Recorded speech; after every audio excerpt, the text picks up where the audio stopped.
యోహాను సువార్త 5వ అధ్యాయము. యోహాను సువార్త 5వ అధ్యాయము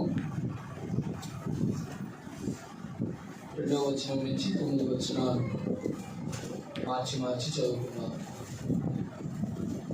యోహాను సువార్త 5వ అధ్యాయము 2వ వచనం నుంచి 9 వచనాలు మరియు 14వ వచనం. రండి నాతో పాటు వచనం చదువుతాను, మీరు కూడా వచనం చదవండి. యెరూషలేములో గొర్రెల ద్వారము దగ్గర హెబ్రీ భాషలో బెతెస్దా అనబడిన కోనేరు కలదు. దానికి 5 మంటపములు కలవు.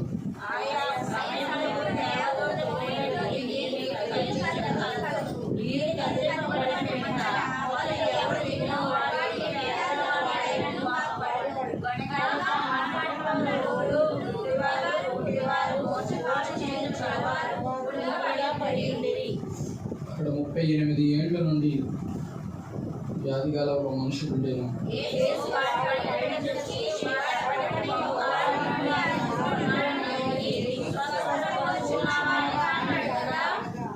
ఆ రోగి, అయ్యా, నీళ్లు కదిలింపబడినప్పుడు నన్ను కోనీటిలోనికి దించుటకు నాకు ఎవడనూ లేడు కనుక నేను వచ్చినంతలో మరి ఇప్పుడు నాకంటే ముందుగా దిగినని ఆయనకు ఉత్తరం ఇచ్చాను.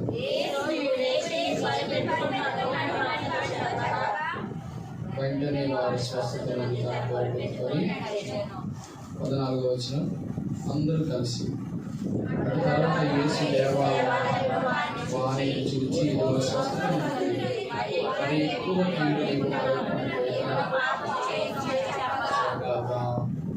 ఒకసారి దొరికించిన ప్రార్థన. యేసుక్రీస్తు ప్రభువా, పరిశుద్ధ నామమునకు స్తోత్రాలు. మరి ఆశీర్వదిస్తున్నాను దేవా. చాటు మరి పరుచుకొని కొన్ని నిమిషాలు మాతో మాట్లాడి సహాయం చేయండి ప్రభా. నేనుకే మా స్థలము మహిమ ఘనత ప్రభావం అర్పిస్తున్నాను నాయన ప్రభా. నా నోటిని మాట్లాడండి.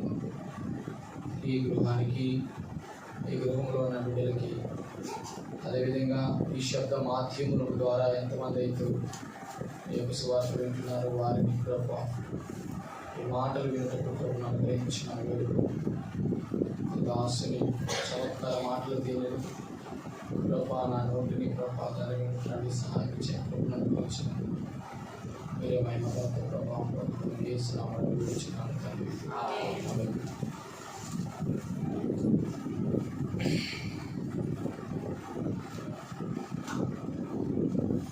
యెరూషలేములో గొర్రెల ద్వారం దగ్గర హెబ్రీ భాషలో బెతెస్దా అనబడిన ఒక కోనేరు కలదు. దానికి 5 మంటపాలు ఉన్నాయి.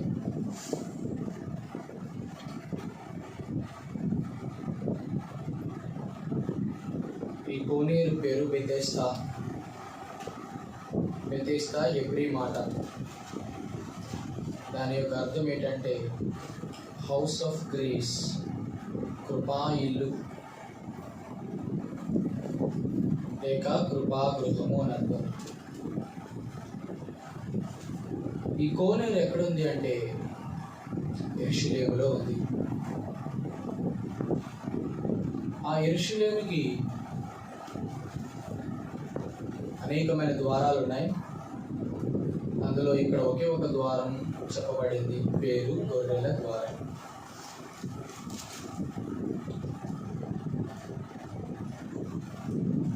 ఆ కోనేరు ఉన్నటువంటి యెరూషలేముకి ఒక 5 మంటపాలు ఉన్నాయి.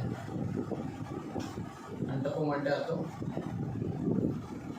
ఉదాహరణకి ఇలా చెప్పవచ్చు, కళ్యాణ మంటపం అంటే అర్థం ఏంటి? కళ్యాణం జరిగే చోటు అని అర్థం. మాటలు శ్రద్ధగా వినాలి. యెరూషలేము అంటే ఏంటి? షలేం. షాలేము అంటే శుభం. చెరు అంటే పట్టణం, అంటే శుభకరమైనటువంటి పట్టణం. ఈ శుభకరమైనటువంటి పట్టణంలో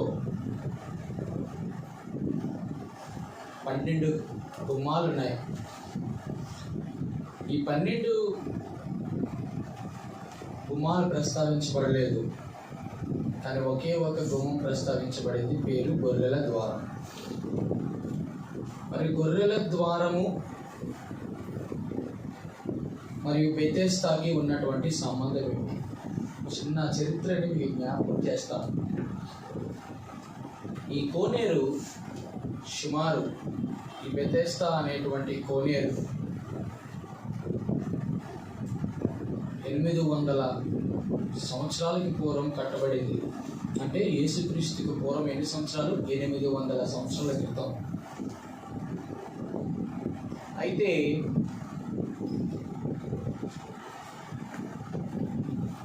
ఈ బెతెస్దా అనబడినటువంటి కోనేరు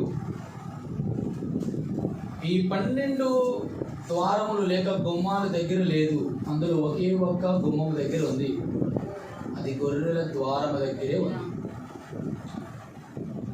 అంటే దీన్ని ఇలా చెప్పొచ్చు, గొర్రెల ద్వారము దగ్గర ఉన్న బెతెస్దా కోనేరు. యెరూషలేముకి ఎన్ని గుమ్మాలు ఉన్నాయని చెప్పినాను? 12 గుమ్మాలు.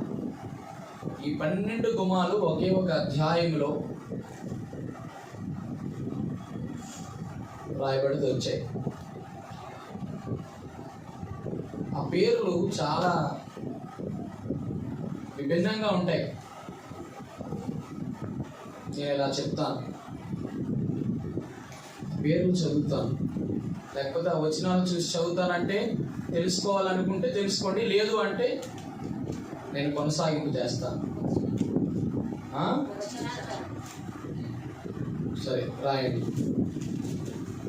నెహెమ్యా గ్రంథము 3వ అధ్యాయము 1వ వచనం. ఏ గుమ్మం ఇది?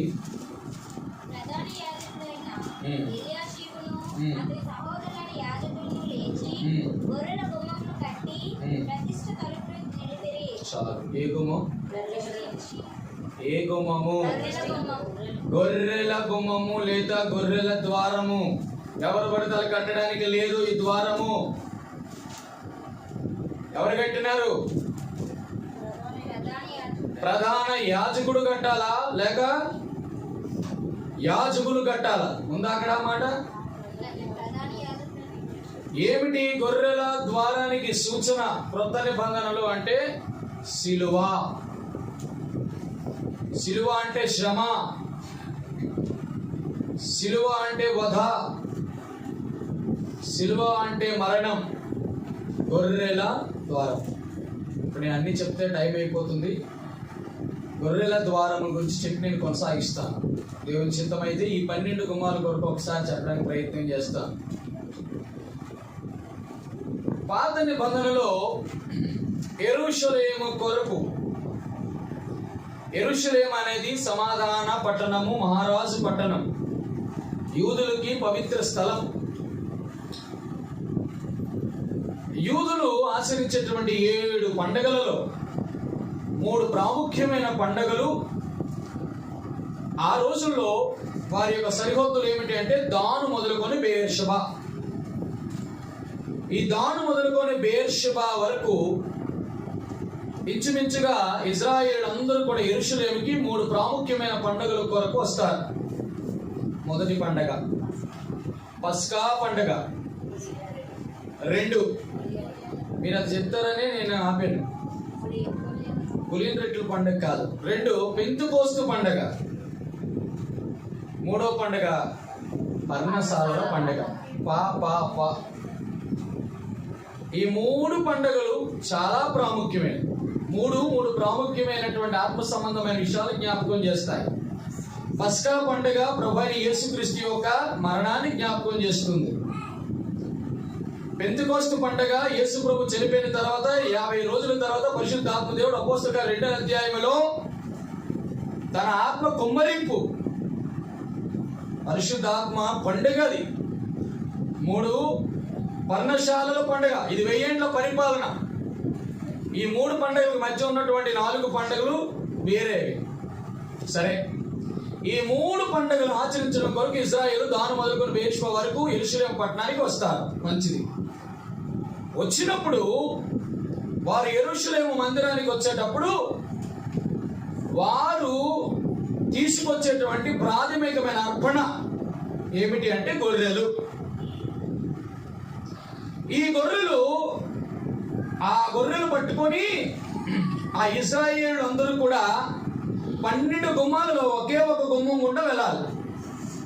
ఆ గుమ్మమే గొర్రెల గుమ్మం. వెళ్తున్నటువంటి వారు ఆ గొర్రె ఎక్కడి నుంచి అంటే దాని మొదలుకొని బెయేర్షెబా నడిచినప్పుడు అలిసిపోతుంది, తుమ్మి తూలి అన్ని అంటుకుంటుంది, ఎక్కడెక్కడో పడుకుంటుంది, లేస్తూ ఉంటది, ఏదో అంటించుకుంటుంది. ఇప్పుడు ఏం కావాలి? దీన్ని ఏం చేయాలా? శుభ్రం చేయాలి. శుభ్రం చేయడానికి ఆ యెరూషలేములో ఉన్నటువంటి ఆ గొర్రెల ద్వారము గుండా ఈ గొర్రెలను నడిపించుకుంటూ వెళ్ళి అక్కడ ఒక కోనేరు ఉంది. ఏమిటి ఆ కోనేరు అంటే బెతెస్దా అనే కోనేరు.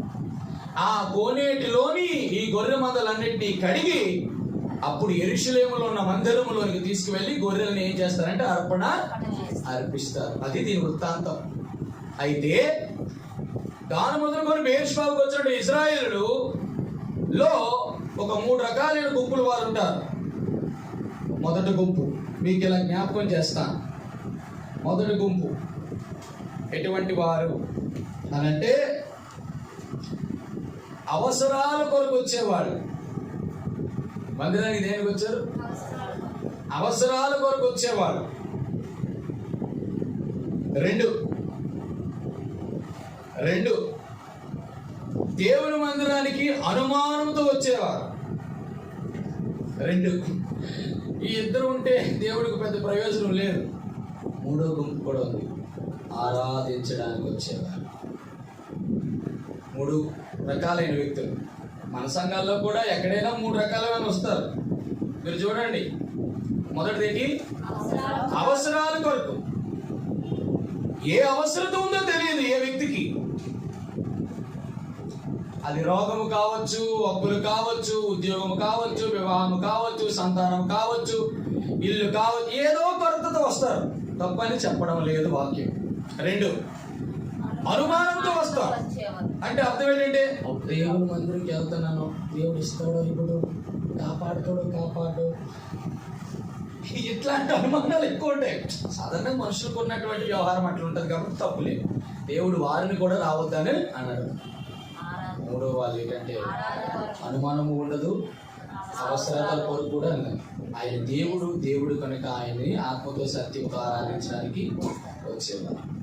రైట్, మన వర్తమానంలోకి వెళ్తున్నాం. అయితే కోనేరు గురించి చెప్పినాను, ద్వారం గురించి చెప్పినాను. అయితే వాళ్ళందరూ వచ్చారు, బాగానే ఉంది. ఇక్కడ ఉన్నటువంటి 5 మంటపాలు, 5 మంటపాలు. కోనేరు దేనికి జ్ఞాపకం చేసినాను? హౌస్ ఆఫ్ గ్రేస్, కృపా ఇల్లు. ఆ కృపా ఇల్లుకి ఆనుకొని ఉన్నది గొర్రెల ద్వారం. దానిలోనే 5 మంటపాలు, దానికి 5. దాని అర్థం ఏంటంటే 5 మంటపాలు బైబిల్ గ్రంథంలో ఉన్నటువంటి 5 కాండాలకి సూచన. ఆది కాండం, నిర్గమ, లేవియ, సంఖ్య, ద్వితీయోపదేశ కాండం. ఈ 5 కాండాలను కలిపి ఏమంటామంటే ధర్మశాస్త్రము అంటాం. ఈ ధర్మశాస్త్రము అక్కడ అధ్యాయం 5వ అధ్యాయం 5వ వచనంలో అని అంటారు. చూడండి ఆ మాట. దానికంటే ముందుగా 4వ వచనం. ఆయా సమయములకు దేవదూత కోనేటిలో దిగి నీళ్లు కదిలించుట కలదు. పిమ్మట మొదటి ఎవడు దిగునో వాడు ఎట్టి వ్యాధి గలవాడేను బాగుపడను. కనుక ఆ మంటపములో ఉన్న వ్యక్తులు చెప్పాడు. మొదటిది రోగులు, గుడ్డివారు, కుంటివారు, మోచకాలు చేతులు గలవారు గుంపులుగా పడి ఉండేది. అక్కడ 38 ఏళ్ల నుండి వ్యాధి గల ఎన్ని రకాల మనుషులు ఉన్నారు? 4 రకాల, 5 రకాల. రోగులు, గుడ్డివారు, కుంటివారు, ఇంకా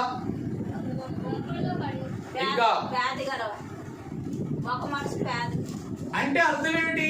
చాలా ఏళ్ల నుంచి ఉన్నటువంటి రోగులు కూడా ఉన్నారు అక్కడ. స్పెసిఫై చేశాడు. సరే, ఇట్లా చెప్తాను. ఈ 5 కూడా 5 కాండాలకి సూచన అయితే దీని అంతటిని ఏమన్నామంటే ధర్మశాస్త్రం. వీళ్ళందరూ మంటపంలో ఉన్నారంటే దీని ఆత్మీయమైనటువంటి పద్ధతిలో చూడగలిగితే ఈ 5 మంటపాలు ధర్మశాస్త్రం అయితే ధర్మశాస్త్రము క్రింద ఉన్నారు. సరే, మరి మంటపంలో ఉన్నటువంటి వాళ్ళందరికీ బాగోయిందా? ఎవరికి బాగోల. అందులో ఎవడో ఒక్కడికి, ఎవరో ఒక్కడికి అవుతుంది. అది కూడా ఎప్పుడు? దేవదూత రావాలా, కోనేట్లో దిగాలా, నీళ్ళు కదిలించాలా. నాకు ఒక్క మాట అర్థం కాలేదండి. మీరు ఎంత ఆలోచించారో నాకు తెలియదు, కానీ ఇంతకీ దేవదూత వచ్చింది అన్నారు, బాగానే ఉంది. కోనేట్లో దిగింది అన్నారు, నీళ్ళు కదిలించండి అన్నారు. అక్కడ ఉన్న వాళ్ళందరూ ఎవరు? రోగులు, కుంటువాళ్ళు, ఓచకాల చేతు గలవారు, అవునా కదా? వీళ్ళందరూ ఉన్నారు. దేవదూత వీళ్ళందరికీ ఎట్ట కనబడింది?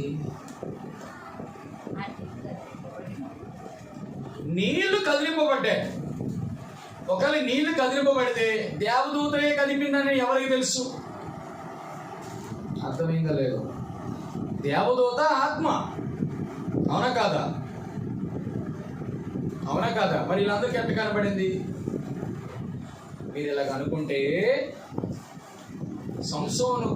సంసోను పుట్టినప్పుడు భార్య భర్తలు ఇద్దరికీ కూడా కనబడిందే లేదా? ఎవరో దేవత రూపం. అంటే పోనీ ఇట్లా చూద్దాం. యాకోబు పోరాడినప్పుడు ఎవరితో పోరాడినాడు అనుకున్నారు అందరూ, కానీ దేవుడు వచ్చి పోరాడలా. అది కూడా దేవుడు వచ్చి రాడు కదా. దేవుడు వచ్చి పోరాడంతయ్యా కాదు. అక్కడ నువ్వు దేవునితో పోరాడినావు. ధర్మశాస్త్రం ఎవరు ఇచ్చినారు? కానీ దేవదూతలు ఇచ్చినారు. ఇవన్నీ కూడా వచ్చినారు. సరే, అది పక్కన పెడదాం.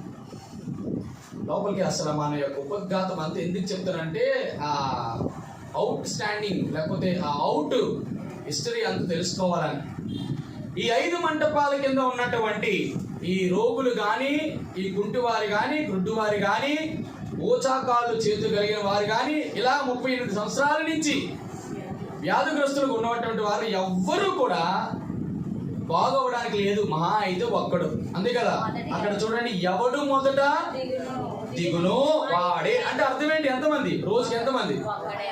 దాని అర్థం ఏంటంటే ధర్మశాస్త్రం ఉన్న కాలంలో నీవు చేసిన పాపం ఏమిటో చూపిస్తుంది, ఆ పాపానికి విరుగుడు చెబుతుంది, కానీ ఆ పాపము నుంచి ఎలా బయటపడాలో చెప్పలేదు ధర్మశాస్త్రం. అర్థమైందా మీకు చెప్పిన మాట? ధర్మశాస్త్రం ఏది మంచో ఏది చెడో అది మాత్రం చెప్తారు. ఏది మంచి చేస్తే నీతిమంతులు, చేయకపోతే అవినీతి దుర్నీతి పరులు. ఆ మంటపములు దిగినటువంటి వారు రోజుకి కనీసం ఒక్కరు తప్ప ఎక్కువ మంది రక్షించబడలేదు. మరి అందుకే అక్కడ 5 మంటపాల దగ్గర ఉన్నటువంటి గుంపులుగా పడి ఉన్నారు. వారికి స్వస్థత ఎక్కడిది? వారు ఏ రోగములతో ఉన్నారో, ఏ బాధలతో ఉన్నారో, ఏ పరిస్థితుల్లోనే ఉన్నారో, వాళ్ళకి ఎంత ఆశ ఉంటుందో, నేను రక్షించబడాలి, నేను స్వస్థపరచబడాలి, నా అవసరం తీరాలి, అవునా కాదా? ఇలాంటి పరిస్థితుల్లో ఆ కోనేటి వల్ల ఏం ఉపయోగం లేదు, ఈ మంటపాల వల్ల ఉండడం వల్ల అసలే ఉపయోగం లేదు. అప్పుడు అసలైనటువంటి వ్యవహారం జరిగింది. ఏమిటి అంటే రోమా పత్రిక 8వ అధ్యాయం 2వ వచనం. రోమా పత్రిక Romans 8:2.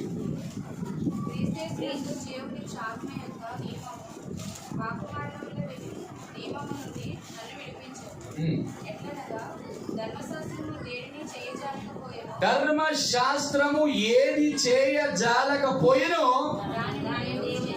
దానిని దేవుడు. ఇక్కడ దేవుడు ఎవరు?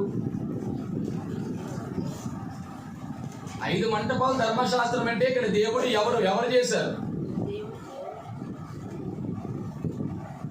ఆ దేవుడు ఎవరి రూపంలో వచ్చాడు? అక్కడికి ఎవరు వచ్చారు? అక్కడికి రండి, యోహాను సువార్త 5వ అధ్యాయము 5వ వచనం.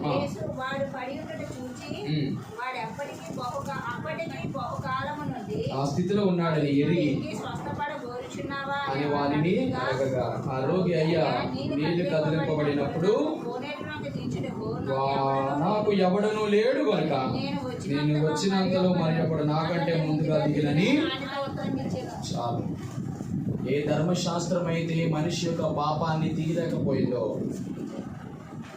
దాని కొరకు సాక్షాత్ యేసుక్రీస్తు ప్రభువారే ఆ యెరూషలేములో ఉన్నటువంటి కోనేరు దగ్గర ఉన్న మంటపంలో ఉన్నటువంటి రోగు అయినటువంటి 38 సంవత్సరాల నుంచి పడిపోయినటువంటి వ్యక్తి దగ్గరికి వచ్చారు.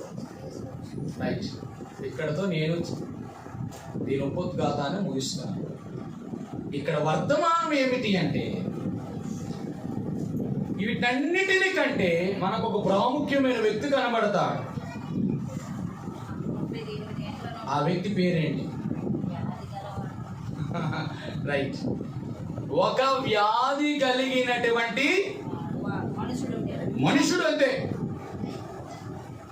ఎన్ని సంవత్సరాల నుంచి? రైట్. ఫస్ట్ దీన్ని ఒక 5 భాగాలుగా వర్గీకరిస్తాం. మొదటిది పర్సన్, పిఎన్ అక్షరంతో. పర్సన్, ఏ పర్సన్ ఇదంటే a person who is afflicted by a plague, ఒక తెగులు లేక ఒక వ్యాధి. అక్కడ ఏ వ్యాధితో బాధపడుతున్నాడు అని చెప్పాడు? ఏ వ్యాధితో బాధపడుతున్నాడు? 38 సంవత్సరాల నుంచి ఏ వ్యాధితో బాధపడుతున్నాడు? చెప్తారా? సమయం అయిపోతుంది, త్వరగా. నడవలేని. ఆ 38 సంవత్సరాల నుంచి ఉన్నటువంటి వ్యాధిగ్రస్తుడు యొక్క వ్యాధి పేరు ఏ రోగం అంటే మాయ రోగం. ఏ రోగం? ఎందుకు నేను మాయ రోగం అన్నానంటే, మాయం చేస్తుంది. ఈ రోజుల్లో చాలా రోగాలు ఉన్నాయి. అన్ని రోగాలు కనబడతాయి, కానీ ఈ రోగం కనబడదు. అందుకే ఇది మాయ రోగం అన్నా. దానిని నానార్థం ఇంకోటి ఏంటంటే పాపపు రోగం. ఏ వ్యాధో చెప్పలా. అందుకే దేవుడు మాలాంటి వాళ్ళకి ఇచ్చాడు. ఏంటంటే మనందరికి ఇచ్చాడు. మీరు డాష్, మీరు ఏ వ్యాధి అంటే ఆ వ్యాధి. నేనేమనుకున్నంటే పాపపు రోగం. మీ స్నేహితుడా, సహోదరి, సహోదరుడా, గమనించండి. 38 సంవత్సరాల నుంచి ఒక వ్యక్తి ఆ మంటపంలో పడి ఉన్నాడు. ఒక వ్యాధితో పడి ఉన్నాడు. వ్యాధితో పడి ఉన్నాడు. ఏ వ్యాధి ఇది? ఈ వ్యాధికి సింటమ్స్ తెలియవు. ఈ వ్యాధి వచ్చింది అనడానికి గుర్తులుండవు. ఈ వ్యాధి కనిపెట్టడానికి సూచనలు ఉండవు. ఈ వ్యాధి తెలియడానికి హాస్పిటల్కి నయమయ్యేటువంటి కేంద్రాలు లేవు. ఈ వ్యాధి తొలగిపోవడానికి దీన్ని చికిత్స చేసేటువంటి వైద్యులు లేరు. ఈ వ్యాధిని కనిపెట్టి రక్త పరీక్ష చేసి ఏమని తెలియడానికి రక్త పరీక్ష శిబిరాలు లేవు. ఈ వ్యాధి పేరు పాపపు వ్యాధి. ఏ వ్యాధి? అయితే ఒక్క టెస్ట్ ఉంది, ఒకే ఒక టెస్ట్. ఆ టెస్ట్ ఇర్మియా గ్రంథము 7-17 అధ్యాయం. ఇర్మియా గ్రంథము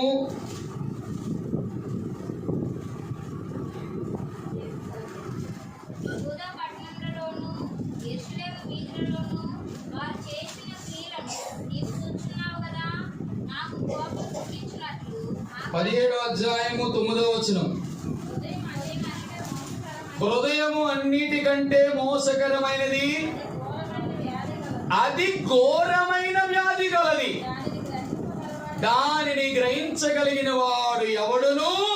రైట్. ఇప్పుడు చెప్పండి, ఇప్పుడు ఏ వ్యాధితో బాధపడి ఉండాలి? హృదయం అన్నిటికంటే మోసకరమైనది, అది ఘోరమైన వ్యాధి కలది, దాన్ని గ్రహించువాడు ఎవరు లేదు బిడ్డ.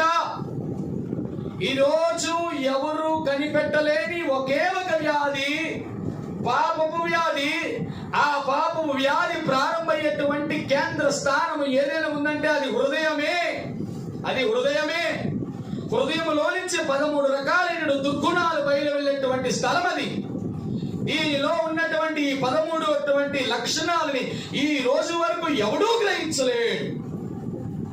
గ్రహించలేడు. వ్యాధిగ్రస్తుడిని ఎవడూ పట్టుకోలేడు. నీలో ఉన్న పాపపు రోగాన్ని, నీలో ఉన్నటువంటి చెడు ఆలోచనల్ని, నీలో ఉన్నటువంటి చెడు తలంపులు, నీలో ఉన్నటువంటి చెడు ఊహలని, నీలో ఉన్నటువంటి చెడు కృత్రిమలని, నీలో ఉన్నటువంటి పాపిష్టి చూపులని, నీలో ఉన్నటువంటి బయలుదేరబోతున్న నోటుతో ఏది మాట్లాడుతున్నావో, ఏది చూస్తున్నావో, ఏది ఆలోచిస్తున్నావో, ఏది చేస్తున్నావో, ఏది నడుస్తున్నావో, ఇవి అన్నిటికీ కేంద్ర స్థానం హృదయాన్ని ఎవ్వడూ గ్రహించలేడు. కాబట్టి ఇది మహాఘోరమైన వ్యాధి కలిగినటువంటిది. మీ సోదరుడా, సోదరి, ఏ వ్యాధికి అయినట్టుగా ఈ ప్రపంచంలో నువ్వు ఏ వ్యాధినైనా నయం చేయొచ్చు. ఆ భయంకరమైన కరోనా వ్యాధికి కూడా వ్యాక్సిన్ కనిపెట్టి దాన్ని తగ్గుముఖం చేసినారు. అయితే ఈరోజు నీ దగ్గరికి వస్తున్నటువంటి ఒకే ఒక ప్రశ్న, ప్రియుడా, ప్రియ సోదరుడి, స్నేహితుడా, నీ రోగం ఏమిటో నీకు తెలిసినా, నీ వ్యాధి ఏంటో నీకు తెలిసినా, ఈ ప్రపంచంలో నువ్వు బయటికి ఎంత చక్కగా కనబడతావో, ఎంత చక్కగా మాట్లాడతావో, ఎంత చక్కగా పలకరిస్తావో, కానీ నీ హృదయంలో గూడు కట్టుకున్నటువంటి పాప పంకిరమైనటువంటి హృదయంలో జరుగుతున్నటువంటి వ్యవహారం ఎవరికి తెలియదు. ఇద్దరికే ఇద్దరు. మొదటిది దేవునికి తెలుసు, రెండవది అపవాదికే తెలుసు. వీటి నుంచి ఎవరు విడిపించగలరు? ఈ వ్యాధిని ఎవరు బాగు చేయగలరు? నీ వ్యాధి ఏంటో నీవు గుర్తెరిగినావా? నువ్వు ఏ రోగంతో బాధపడుతున్నావు అనుకుంటున్నావేమో. నేను ఒక మాట చెప్పగలను. ఎంతకాలము? 38 సంవత్సరాలు. అంటే ఎన్ని సంవత్సరాల వయసు అతనికి? ఎన్ని సంవత్సరాల వయసు? రండి, మీరే చెప్పండి. యోహాను సువార్త 5వ అధ్యాయం 14వ వచనం. యేసు దేవాలయములో వారిని చూచి ఇదిగో స్వస్థత నొందితివి, మరి ఎక్కువ కీడు నీకు కలుగకుండినట్లు ఇక పాపము అంటే పాపము చేసే వయసు ఒకటి ఉంది. ఏమిటా వయసు?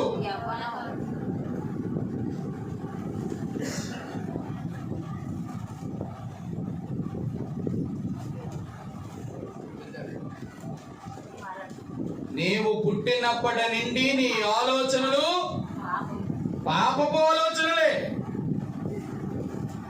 దాని అర్థం ఏమిటో తెలుసా? ఈ 38 సంవత్సరాల యొక్క కీడు ఈ మనుషుడు అనుభవించడానికి కారణము పాపమే. ఈరోజు బిడ్డలారా, ఎటువంటి వ్యాధితో బాధపడుతున్నావో, ఎటువంటి వ్యవహారంతో బాధపడుతున్నావో, ఏ రోగానికి నయం లేకుండా బాధపడుతున్నావో అది మొట్టమొదటి నువ్వు గ్రహించా. ఇది లోకపు సువార్త. ఇప్పుడు మన వరకు వద్దాం. నీ హృదయం ఎలా ఉంది? ఎక్కడున్నావు తెలుసా? నువ్వు ఎక్కడున్నావు తెలుసా? మనం యెరూషలేములో ఉన్నాం. హౌస్ ఆఫ్ గ్రేస్, కృపాయిలలో ఉన్నాం. 5 మంటపాలు అనగా దేవుని వాక్యం దగ్గర ఉన్నాం. ఎన్ని సంవత్సరాల నుంచి ఉన్నాం? 38 సంవత్సరాల నుంచి ఉన్నాం. ఎట్లున్నావు నువ్వు? వ్యాధితో ఉన్నావా? ఆరోగ్యంగా ఉన్నావా? పరీక్ష చేసుకుంటున్నాడు దేవుడు. ఈరోజు నీకు నాకు దేవుడు ఇస్తున్నటువంటి ఒకే ఒక సవాల్, how is your spiritual life? నీ యొక్క ఆత్మీయ స్థితి ఎట్లా ఉంది? 38 సంవత్సరాల నుంచి వ్యాధిగ్రస్తుడి వీడు. ఇప్పుడు నీ పరిస్థితి ఎట్లా? నీ హృదయం ఎట్లుంది? నీ హృదయము బహు ఘోరమైన వ్యాధి కలది. దాన్ని గ్రహించమని ఎవడూ లేదు. ఈ రోజు నీ హృదయం మీద నీకు నేరరూపం చేస్తుందా? నువ్వు ఎలాగున్నావో నీకే తెలుసు, నాకే తెలుసు, మనకే తెలుసు, దేవుడికే తెలుసు, అపవాదికే తెలుసు. ఏ హృదయంతో నువ్వు ఉన్నావో, ఏ హృదయంతో ఇక్కడ వచ్చి కూర్చున్నావో, ఏ హృదయం ఆలోచనలు కలిగి ఉన్నావో, ఏ హృదయం తలంపులతో ఉన్నావో దేవుడు ఎరుగును. హృదయం యొక్క తలంపులను శోధించేది, పరిశోధించేది ఒకటే. హెబ్రీయులకు రాసిన పత్రిక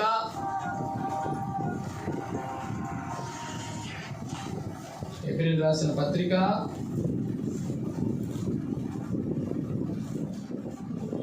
2. ఎందుకనగా దేవుని వాక్యము సజీవము గలదై బలము గలదై రెండంచులు గల ఎటువంటి ఖడ్గము కంటే వాడిగా ఉండి ప్రాణాత్మ కీలను మూలుగలను విభజించినంత మట్టుకు దూరుచు హృదయముకు తలంపులను ఆలోచనలను. ప్రియ సహోదరి సహోదరుడా, ఈ రోజు నీ హృదయం సరిగ్గా ఉందా లేదనేది దేవుని వాక్యం దగ్గర నిన్ను నువ్వు పరీక్షించుకుంటే నీ పరిస్థితి నా పరిస్థితి ఏంటో తేలిపోతుంది. వాక్యము కొన్నటువంటి 2 గుణాలు. మొదటిది, అది జీవము కలిగినది, అది బలము కలిగినది. అది ఎక్కడికి వెళ్తుందంటే హృదయం యొక్క తలంపులను ఆలోచనలు శోధించుచున్నవి. దేవుని వాక్యము నీ హృదయములకు వెళ్తుందా? నీ హృదయం యొక్క తలంపులను ఆలోచనలు శోధిస్తుందా? శోధించినప్పుడు నీవు సరి చేసుకోగలుగుతున్నావా? మరికంత కీడు నీ మీదకి రాకుండా. ఇంతవరకు దేవుని వాక్యమును వింటున్నావు కదా, ఈ వాక్యం ద్వారా నువ్వు సరిచేయబడినప్పుడు దేవా మరికంత నేను కీడు జరగకున్నట్లు ఈ వాక్యము ద్వారా నన్ను ఏం చేయాలి? నన్ను శోధించి సరిచేయాలి అని నువ్వు తీర్మానం తీసుకోవాలి. ఈరోజు మీ సహోదరుడా సహోదరి, ఇంకా నువ్వు ఏ రోగంతో ఏ యొక్క వ్యాధితో బాధపడుతున్నావో మాకు తెలియదు. ఆ పాప రోగానికి ఒకే ఒక మందు. ఆ హృదయాన్ని ఎవరు గమనించలేరు, ఆ హృదయం యొక్క వ్యాధిని ఎవరు తీయలేరు. ఏ డాక్టర్ దగ్గరికి వెళ్ళినా కూడా పరీక్షలు చేసి కూడా నీ హృదయం టెస్ట్ చేసి నువ్వు ఎటువంటి వాడో చెప్పలేరు. కానీ హృదయాన్ని పరిశీలించగలిగినటువంటి ఒక వ్యక్తి ఉన్నాడు. ఆయన పేరు యేసుక్రీస్తు ప్రభువారు.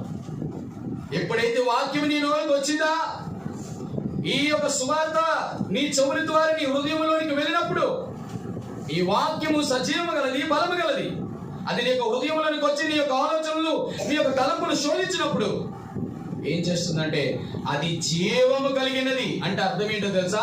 నీ హృదయము దేని ద్వారా అయితే పాపముల చేత అపరాధాలు చచ్చిపోయావో దాన్ని ఏం చేస్తుందో తెలుసా? ఇది ఖడ్గముతో నీలో ఉన్నట్టు ప్రతి శారీరకమైన కార్యాలు చంపుతుంది.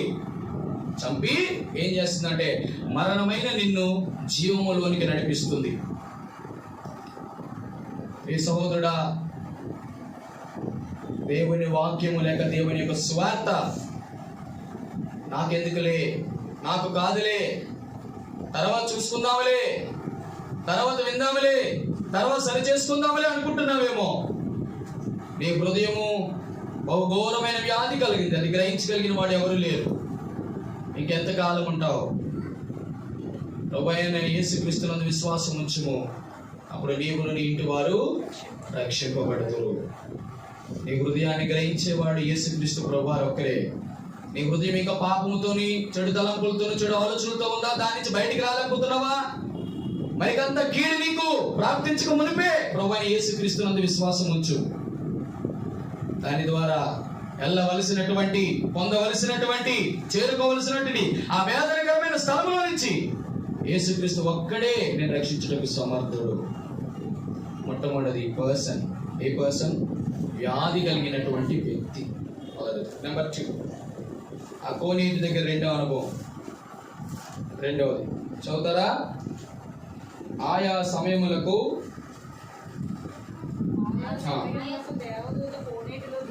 దిగి కలదు. పిమ్మట దిగును కనుక మంటపములో రోగులు, గుడ్డివారు, కుంటివారు, ఊచకాల చేతులు కనుక గుంపులుగా పడి ఉండేది. అక్కడ 38 ఏండ్ల వ్యాధి గల ఒక మనుషుడు ఉండేను. మనుషుడు అయిపోయింది, పర్సన్ చూసాం. రెండవది అక్కడ, ఎక్కడ? ప్లేస్. రెండోది ఏంటి? ప్లేస్. ఎక్కడున్నాడు ఈ వ్యక్తి? బెతెస్దా అనబడిన కోనేటి దగ్గర ఉన్నాడు, మంటపము దగ్గర ఉన్నాడు. కానీ స్వస్థత రాలేదు. మీ సహోదరుడా, ఈరోజు నేను ఎక్కడున్నామో తెలుసా? కోనేటి దగ్గరే ఉన్నాం, యెరూషలేములోనే ఉన్నాం, మంటపం దగ్గరే ఉన్నాం. కానీ మనకి ఏం దొరకలా? స్వస్థత లేదు. అంటే దాని అర్థం ఏంటంటే 38 సంవత్సరాల నుంచి మనం దేవుని మందిరానికి వస్తున్నాం. కోనేటి దగ్గర దేవదూత నీరు కదిలిస్తుంది, చూస్తున్నాం. మంటపం దగ్గరే ఉన్నాం. వాక్యం నీళ్ళు కదులుతూనే ఉన్నాయి, రోజు కదులుతున్నాయి. కానీ నువ్వు ఎట్టున్నావు తెలుసా? వ్యాధి గల గ్రస్తుడిలాగా అలా చూస్తూనే ఉన్నావు. అట్లాగే ఉన్నావు అంతే తప్ప ఇంక ఏమీ నీలో మార్పు లేదు, చలనము లేదు. కనీసం దేవుని వాక్యం నేను గద్దిస్తుంది, సరిచేస్తుంది. దేవుని వాక్యం మాట్లాడుతున్నప్పుడు నా హృదయంలో నేను మార్చుకోవాల్సింది మార్చుకుందాం అనేటువంటి వ్యవహారం లేదు. ఎలా ఉన్నావు తెలుసా? అక్కడే ఉన్నావు. కొంచెమేన చలనం ఉందా, కొంచెమేన కదలిక ఉందా? దీని అర్థం ఏమిటంటే మారు మనసు పొందుతున్నావా లేదా? లేదండి నేను ముందే పొందిస్తానండి అని అంటే నువ్వు ముందు పొందావు, బాగానే ఉన్నావు. పొందావు కాబట్టి ఎక్కడొచ్చావు? మంటపంలో ఉన్నావు, కోనేటి దగ్గర ఉన్నావు, అక్కడే ఉన్నావు. కానీ ఏం లేదు, స్వస్థత లేదు. దేని స్వస్థత? ఆత్మీయ స్వస్థత లేదు. అక్కడే ఉన్నావు. ఎక్కడేసిన పొంగలు అక్కడే. ఆత్మీయ స్థితిలో అభివృద్ధి లేదు, కృపలో అభివృద్ధి లేదు, ప్రేమలో అభివృద్ధి లేదు, ప్రవర్తనలో అభివృద్ధి లేదు, దేనిలోని అభివృద్ధి లేదు. విశ్వాసంలో అభివృద్ధి అంటే అసలే లేదు. ఎక్కడున్నాం మనం? అక్కడే ఉన్నాం.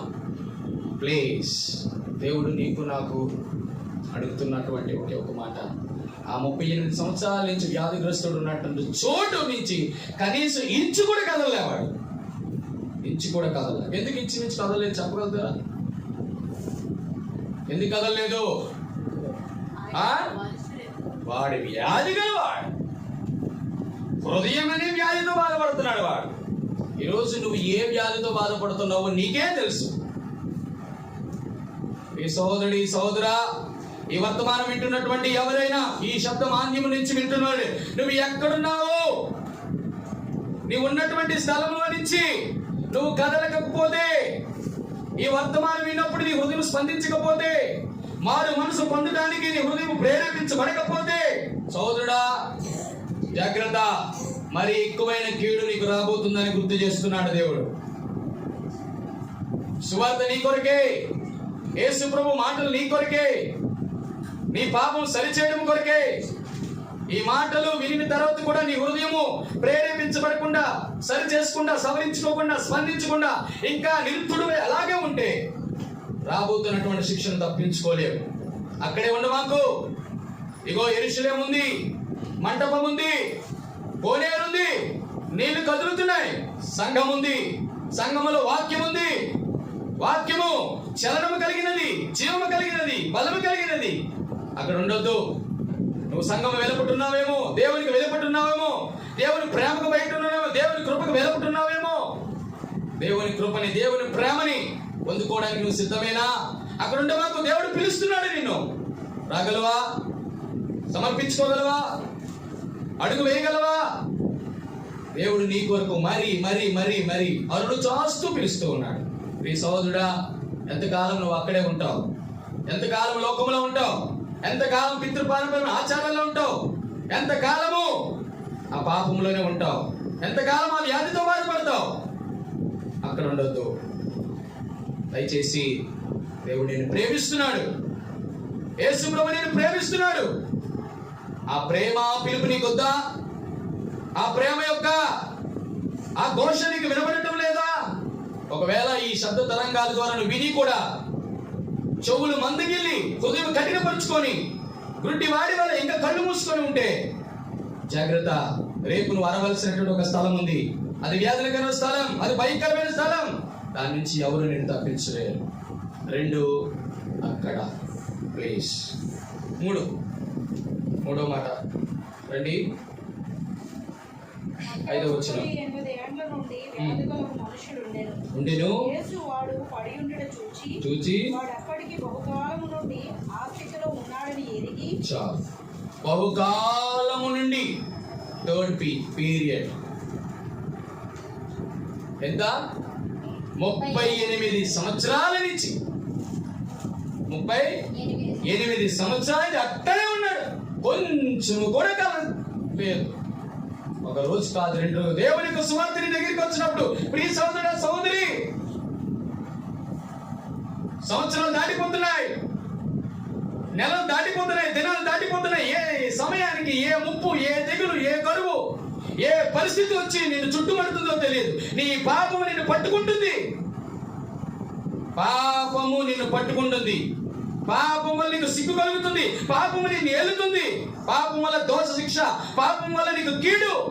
నీ సోదరుడా, ఒక రోజు కాదు, 2 రోజులు కాదు, 3 రోజులు, ఎన్ని సంవత్సరాల నుంచి దేవుని వాక్యం విన్నప్పటికీ కూడా నువ్వు ఆ స్థితిలోనే ఉంటే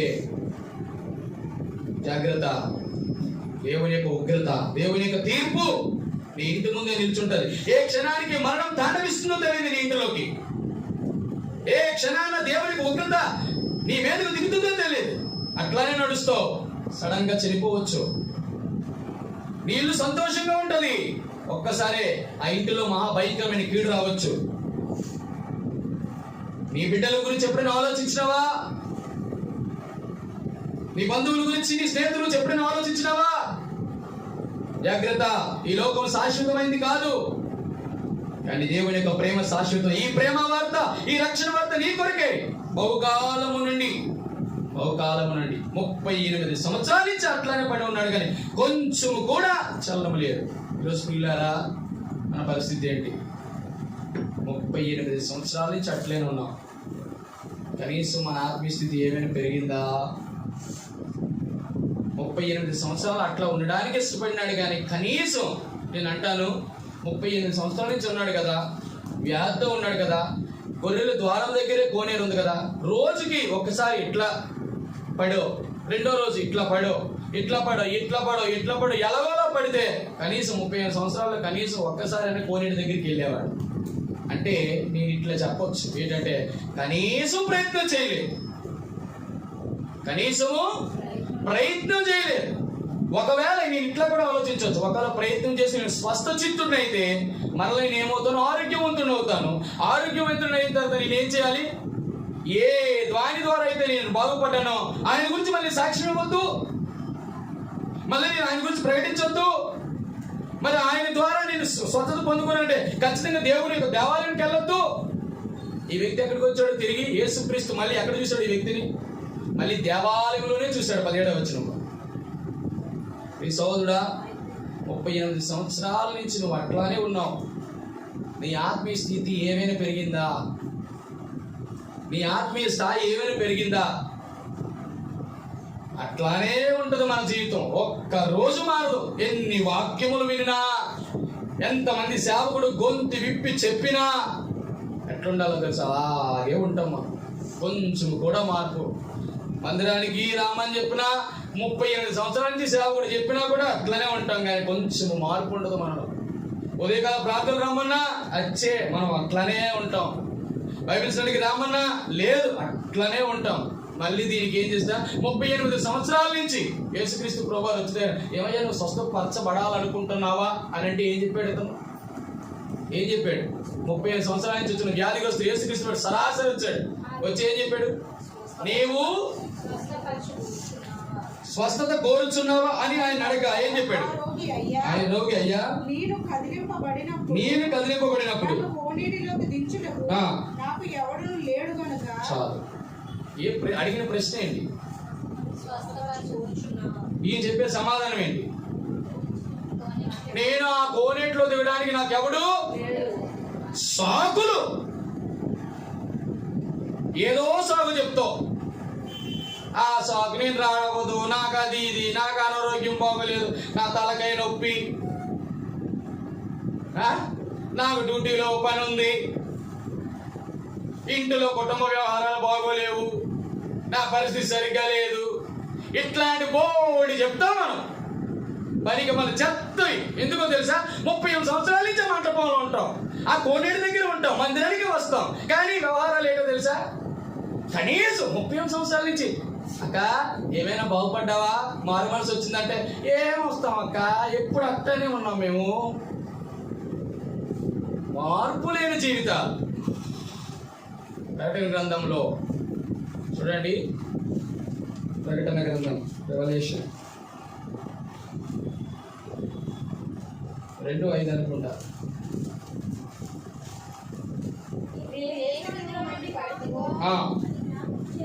నువ్వు ఏ స్థితిలో నుండి పడితివో అది జ్ఞాపకం చేసుకొని చాలు.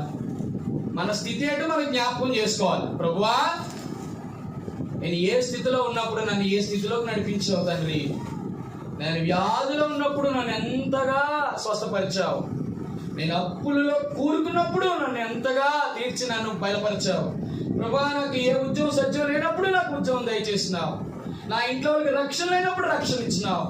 ప్రభా, నాకు మందిరం లేనప్పుడు మందిరం ఇచ్చినావు. మనకి ఎట్లుంటుందో తెలుసా? ఎలా ఉంటుందంటే, పాస్టర్ గారు మీరు నమ్మితే నమ్మరు. నేను చాలా ఒకరి మాటలు విన్నాను.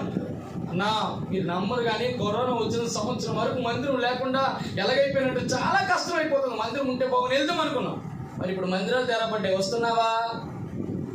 అప్పుడేమో లేనప్పుడు నుంచి ఏదో దేవుడి మీద ఎనలేని ప్రేమ కురిపించినట్టు కురిపిస్తాం. మరి ఇప్పుడు మందిరం 4 గంటలకు తెరిస్తే ఎవడు రాడే? ఎవడు ప్రార్థన చేయడానికి రాడే? ఎందుకంటే మనకు అవకాశం లేదు. కానీ ఒకవేళ డోర్లు open doors, now you are ready to do the sin అని కానీ తెరాలే కానీ చెలరైపోతాం. ఈ సహోదరుడా, సహోదరి, దేవుడితో మాట్లాడుతున్నాను. ఏ స్థితిలో నువ్వు పడితేవో నీ ఆత్మీయస్థాయి ఎట్లుంది నువ్వు జ్ఞాపకం చేసుకోమని. ఇక్కడ 38 సంవత్సరాల నుంచి వాడు అట్లనే పడి ఉన్నాడు, కానీ వాళ్ళు కొంచెం కూడా మారు మనసు రాలా. కొంచెం కదులుతాం, ఆ దేవతతో వస్తుంది. నేను 38 సంవత్సరాల నుంచి ఇట్లా ఉన్నానంటే దాని అర్థం ఏంటి తెలుసా? వినాలి ఈ మాట. దాని అర్థం ఏంటి తెలుసా? ఆ స్థితికి వాడు అలవాటైపోయాడు.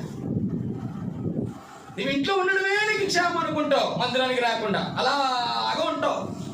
ఎంత సంతోషమో!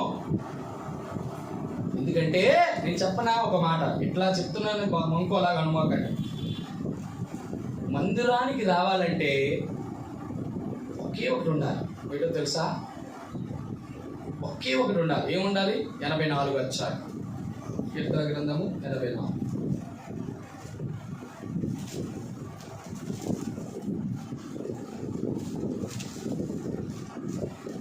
84 అధ్యాయం 2వ వచనం. యెహోవా మందిర ఆవరణములను చూడవలెనని నా ప్రాణము ఎంతో ఆశపడుచున్నది. అది సొమ్మసిల్లుచున్నది. జీవము గల దేవుని దర్శించుటకు నా హృదయమును నా శరీరమును ఆనందముతో కేకలు వేయుచున్నవి. 3 కావాలి. మొదటిది నా ప్రాణం, 2 నా హృదయం, 3 నా శరీరము. అర్థమైందా మీకు? ఏం కావాలా? ప్రాణము, హృదయము, శరీరం. ఈ 3 ఏకీపించాలి. కానీ విచిత్రం ఏంటో తెలుసా? హృదయం ఏమంటుందంటే మందిరంకి వెళ్ళాలి, ఆదివారం పూట సమయానికి వెళ్ళాలి అని ఉంటుంది. శరీరం ఏమంటుంది తెలుసా? ఆగు, తొందర ఎందుకు, ఈరోజు ఆదివారం మర్చిపోయావా? ఆయన ఇంకా తేవాలని కొయ్యాలా, పొయ్యి మీద పెట్టాలా, అదంతా ఉడికిన తర్వాత మందిరానికి రావాలా. శరీరం ఒకటి అపేక్షిస్తే హృదయము ఒకటి అపేక్షిస్తుంది. ఆ రెండింటికి మధ్య సతమతం అయిపోద్ది ప్రాణం. ఇప్పుడు నేను అంటాను, నిజంగా ఈ ప్రాణము, హృదయము, శరీరం, ఈ 3 కూడా ఆశ దేని మీద ఉండాలా? మందిర ఆవరణం చూడాలి. అయ్యో ఈరోజు నా దేవుని మందిరంకి వెళ్ళాలి, నా దేవుని మందిరంకి ప్రార్థన చేయాలి. విశ్వాసులకు ఏ అవసరంతో ఉన్నారో, ఏ సమస్యలతో ఉన్నారో, ఏ రోగములతో ఉన్నారో, ఏ యొక్క లోటుపాట్లతో ఉన్నారో వారి కొరకు నేను ప్రార్థన చేయాలి. ఆశ లేదే, కోరిక లేదే, తపన లేదే. ఆత్మీయ అంతస్తు ఎప్పుడు పెరుగుద్ది? ఒక విశ్వాసిగా 38 సంవత్సరాల నుంచి దేవుని మందిరంకి వస్తున్నాం, కానీ కొంచెం కూడా మార్పు లేదు. నేను చూసి బయట వాళ్ళు చెప్తారు ఏంటంటే, వీళ్ళు యేసు ప్రభు నమ్ముకున్నారు, కానీ అప్పుడు అలాగే ఉన్నారు, ఇప్పుడు అలాగే ఉన్నారు. అప్పుడు అట్లే ఉన్నారు, ఇప్పుడు అట్లే ఉన్నారు. అది కాదు. వాళ్ళ నుంచి చెప్పవలసిన మాట ఏంటో తెలుసా?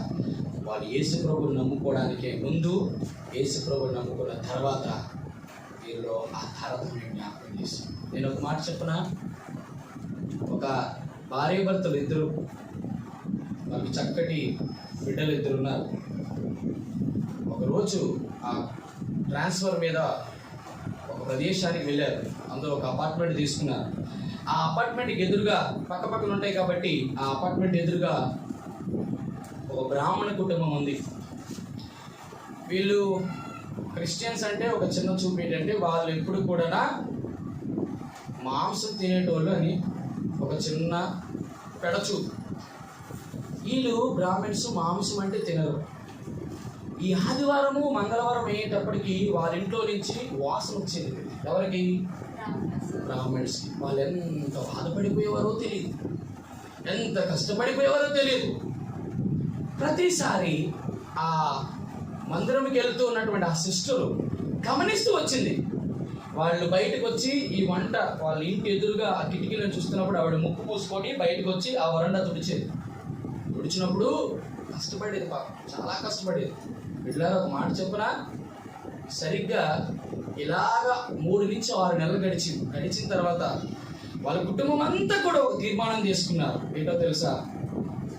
మన వల్ల ఆ ఎదుట ఉన్నటువంటి బ్రాహ్మణ్స్ వారు ఎంతో అవస్థపడుతున్నారు, వారు చాలా కష్టపడుతున్నారు, మనం చెప్పుకోలేకపోతున్నారు, కనీసం మన ఇంటి ఎదురుగా ఉంటే మనతో మాట్లాడలేకపోతున్నారు. 6 నెలలైంది వాళ్ళతో మాట్లాడాల. ఎందుకంటే కారణం మాంసం వాసన తప్పుకోలేక. ఎందుకంటే వాళ్ళ శాకాహారం తింటారు కాబట్టి. ఏమైందో తెలియదు. మిగతా సంవత్సరంలో మిగతా 6 నెలలు అస్సలు ఆదివారం కాదు మంగళవారం కాదు ఏ పూట కూడా ఈ యొక్క వాసన రాలా. ఏమైందో తెలుసా? ఈ 6 నెలల్లో తర్వాత వాళ్ళు వచ్చి ఆ ఇంట్లో ఉన్నటువంటి ఆడవాళ్ళు వచ్చి వాళ్ళ ఇంట్లో అడిగారు, ఎక్స్క్యూజ్ మీ అండి, మీరు ఏమీ అనుకోకపోతే ఒక మాట, గత 6 నెలల నుంచి మీరు క్రిస్టియన్స్ కదా, మీకు ఎట్లా ఉంటే భోజనం అని అంటే ఆ సిస్టర్ ఈ బ్రాహ్మణ ఆవిడతో చెప్పింది, అక్క నువ్వేమనుకోకపోతే ఒక మాట, ఈరోజు మీరు మాతో మాట్లాడేది అపార్ట్మెంట్లో దిగినప్పుడు మేము యేసుప్రభువుని నమ్ముకున్నాం, మేము దేవుడిని నమ్ముకున్నాం, మా వల్ల మీరు ఇబ్బంది పడుతున్నారు, అది మేము గమనించాం. మీరు ఇబ్బంది పడకూడదని నా 2 బిడ్డలు చంటి బిడ్డలు స్కూల్కి వెళ్తున్నవారు వాళ్ళు కానీ నా భర్త నేను కానీ మేము మాంసం తినడం మానేసాం. ఎంత సాక్రిఫిషియల్ లైఫ్. కారణం ఎందుకో తెలుసా? ఆ ఒకే ఒక సువార్త చేయలా, దేవుని గురించి చెప్పలా, యేసు ప్రభు ఏంటో తెలీదు, వారు చూపించినటువంటి ఒకే ఒక సత్ప్రవర్తన. వాళ్ళు ఏమనుకున్నారంటే మీరు యేసు ప్రభు నమ్ముకుంటే ఇట్టుంటారా అంటే ఎదుటివారు బాధపడకూడదని, ఎదుటివారు మా వల్ల ఇబ్బంది పడతారని, వారికి ఇష్టమైన దాన్ని కూడా వదులుకున్నారా అని చెప్పి ఏం చేసినారో తెలుసా బిడ్డలారా? If you don't mind sister, మీరు ఏమనుకోకపోతే నేను నా భర్త మందిరం వస్తాను, తీసుకెళ్తారా అని. మొట్టమొదటి రోజున మందిరం తీసుకెళ్లారు. ఇది జరిగినటువంటి వ్యవహారం హెబ్రోన్లో ఏదో పుస్తకంలో భక్సింగ్ గారు రాశారు, నేను చదివాను. అందులో ఏం చెప్పాడంటే ఆఫ్టర్ వన్ ఇయర్ ఒకే ఒక్క సంవత్సరం తిరగక ముందు 2 బాప్టిజం తీసుకున్న మార్మన్స్ పొందారు. విచిత్రం తెలుసా? ఉద్యోగాలు చేసుకున్న క్రిస్టియన్స్ దేవుళ్ళని నడిపించిన వాళ్ళు అట్టనే ఉన్నారు, ఉద్యోగాలు చేసుకుని దేవుని మందిరికి వెళ్తున్నారు. ఎవరైతే బ్రాహ్మణ్స్ ఉన్నారో జీవము గల దేవుని సేవకులు అంటారుగా ఉన్నాయని దేవునికి మహిమ కలుగుతుంది. ఎంత అద్భుతం! ఇది కావాలి. నీ ఆత్మీయ స్థితి ఎట్టుంది ఈరోజు? దేవుడు నీతో మాట్లాడతాం. ఎన్ని సంవత్సరాల నుంచి దేవుని మందిరికి వస్తాం, మనలో కొంచెమే మార్పు లేకపోతే మనల్ని చూసి ఎదుటి వారు ఏమంటారు? నేను ఒక మాట చెప్పనా, మన చుట్టుప్రక్కల వారు మనం దేవుని గురించి సువార్త చెప్పక్కర్లేదు బిడ్డ. నీ ప్రవర్తన, నీ శైలి, నీ స్థితిని చూసి వాళ్ళు ఏమంటారు తెలుసా? వీళ్ళు జీవము గల దేవుని యొక్క బిడ్డలు. ఇటువంటి దేవుని నమ్ముకున్న వాళ్ళు ఇలాగుంటే వీళ్ళకున్న ఆశీర్వాదం మనం ఎందుకు పొందుకోకూడదు? నువ్వు సువార్త నేను చెప్తాను, ఇరుగు పొరుగు అసలు నువ్వు సువార్త చెప్పక్కర్లేదు. నేను అంటాను నీ మాటలు కానీ నీ బ్రతికి ఎక్కువ మాట్లాడతాను. నీ బ్రతుకు లేకుండా నువ్వు 100 సువార్త చెప్పినా, నువ్వు కరపత్రాలు పంచినా, నువ్వు టమ్ వేసుకొని డోలక కొట్టి డ్రమ్ము కొట్టి నువ్వు సువార్త చెప్పినా ఉపయోగపడలేదు. First of all your behaviour speaks more than your words. మొదటి 3 చూస్తున్నాం. మొదటిది పర్సన్, రెండవది ప్లేస్, మూడవది పీరియడ్. 4, 5 చూసి ముగిస్తాం. రండి. 4 అక్కడ 30 ఏండ్ల నుండి వ్యాధి గల ఒక మనుషుడు ఉండేది. యేసు వాడు పడినట్టు చూచి వాడు అప్పటికి బహుకాలం నుండి ఆ స్థితిలో ఉన్నాడని ఎరిగి స్వస్థపడ కోరుచున్నావా అని వాడిని అడగగా ఆ రోగి, అయ్యా నీళ్లు కదిలింపబడినప్పుడు నన్ను కోనేటిలోనికి దించుటకు నాకు ఎవడను లేడు కనుక నేను వచ్చినంతలో మరి ఒకడు నాకంటే ముందుగా దిగునని. మరి ఒకడు నాకంటే అంటే వీడు ఎక్కడ ఉన్నాడు? రైట్, అంతే. 4th one position.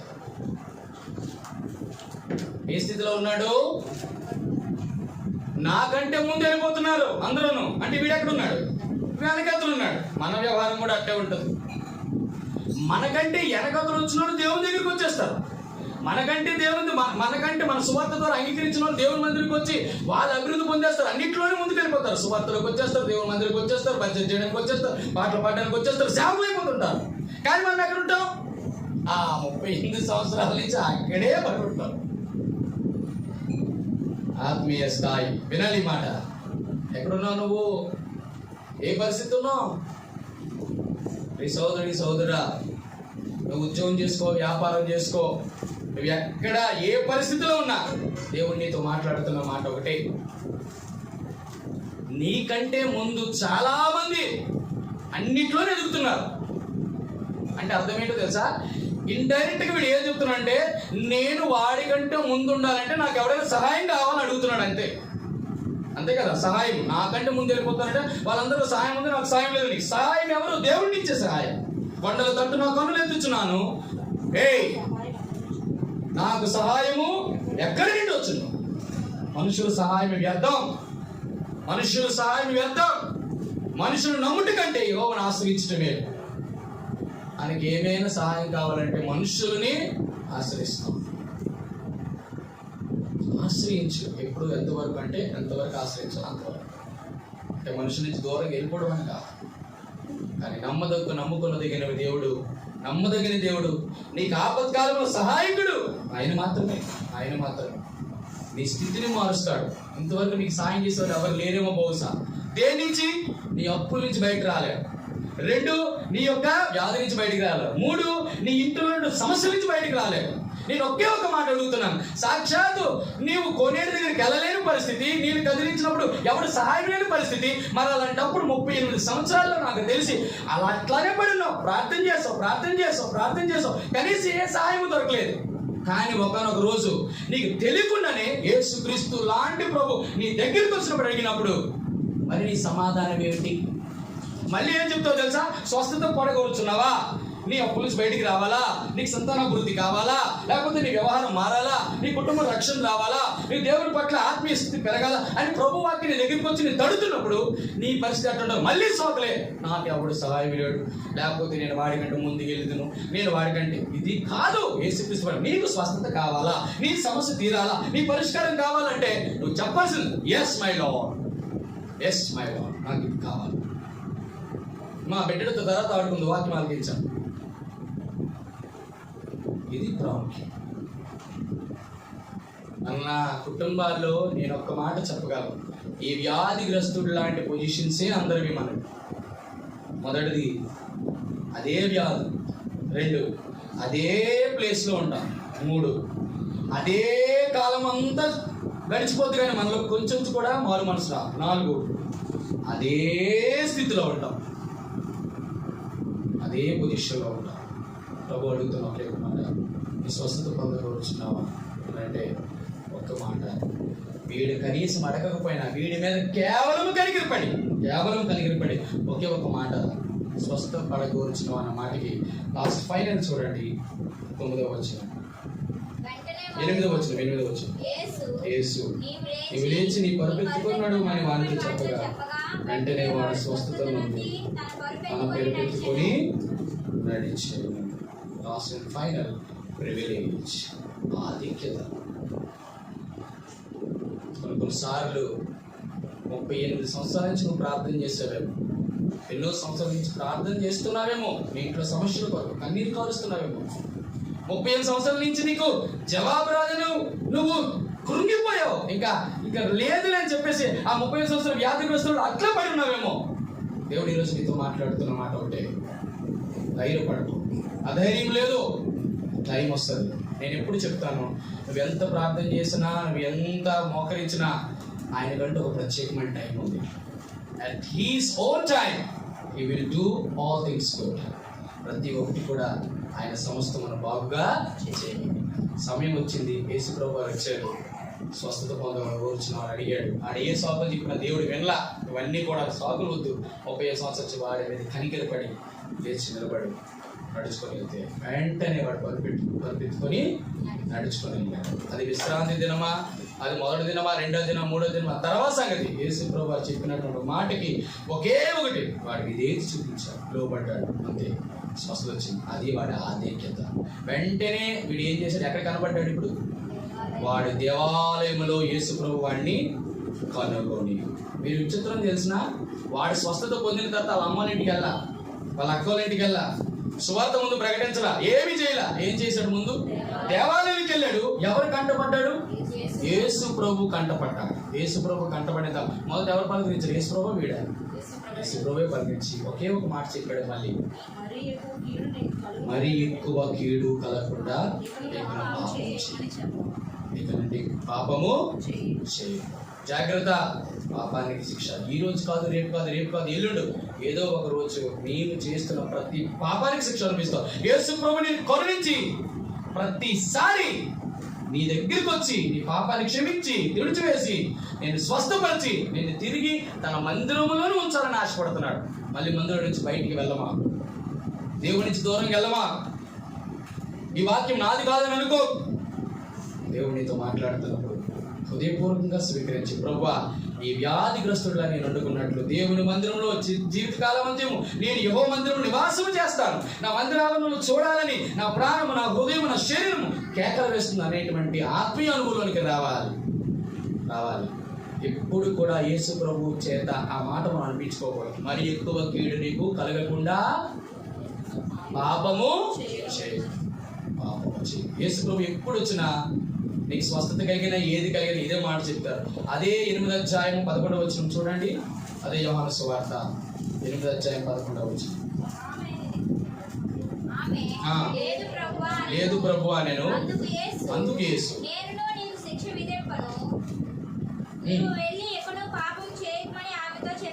ఇకను నేను నీకు పాపానికి ఏముంది? శిక్ష ఉంది. నేను విధించను. ఇక నుంచి నువ్వు పాపం వల్ల శిక్ష, పాపం వల్ల కీడు. జాగ్రత్త. మనం చేసిన ప్రతి పాపము మన శిక్షని, కీడుని తీసుకొస్తుంది. శిక్ష ఎవరికో తెలుసా? నీకే. కీడు ఎవరికో తెలుసా? నీకే. కొన్నిసార్లు మనం చేసిన పాపం అది బిడ్డల వరకు చేరుతుంది. కొన్నిసార్లు ఉదయకాల సమయంలో మనం అభిమేలు గుర్తిస్తాం. నేను నీకు చేసిన ఉపకారమును బట్టి నాకును నా పిత్ర పౌత్రాదులకును మరియు నేను వసిస్తున్న ఈ దేశమునకు కీడు రాకూడనట్లు దయచేసి మా వద్ద ఒక ప్రమాణము చేయి. ఈరోజు దేవుడితో నీ ప్రమాణం ఏంటి? నీ వాగ్దానం ఏంటి? దేవునితో నీ నిబంధన ఏంటి? ప్రభువా నేను అట్లా ఉంటాను. మొట్టమొదటిది ఆ వ్యాధి నుంచి నువ్వు బయటికి రావాలి. హృదయం అనే వ్యాధి నుంచి, హృదయంలో పనిచేస్తున్న చెడు నుంచి బయటికి రావాలి. 2, నీ ప్లేస్ మారాలి. ఎప్పుడు అదే స్థితిలో ఆ ప్లేస్లో ఉండొద్దు. 3, అంత సమయం ఉండొద్దు, టైం అయిపోతుంది, రావాలి. 4వది ఆ స్థితి నుంచి బయటికి రావాలి, మారు మనసు. 5వది ఆధిక్యత. ఈ 5 పొజిషన్స్ వారు ఎవరైతే ఉంటారో వాడే ఈ 35 సంవత్సరాల వ్యాధిగ్రస్తులాగా స్వస్థత పొంది ఎక్కడ కనబడతాడు? దేవాలయంలో ప్రభువు వాడిని చూచినట్టుగా నీవు నేను మనమందరం కూడా దేవుని మందిరంలో యేసు ప్రభు చేత మనం పలకరించబడదు కాక. ఆమేన్, ఆమేన్, ఆమేన్. దేవుడి పరిశుద్ధ వాక్యం దీవించి ఆశీర్వదించును కాక. ఆమేన్.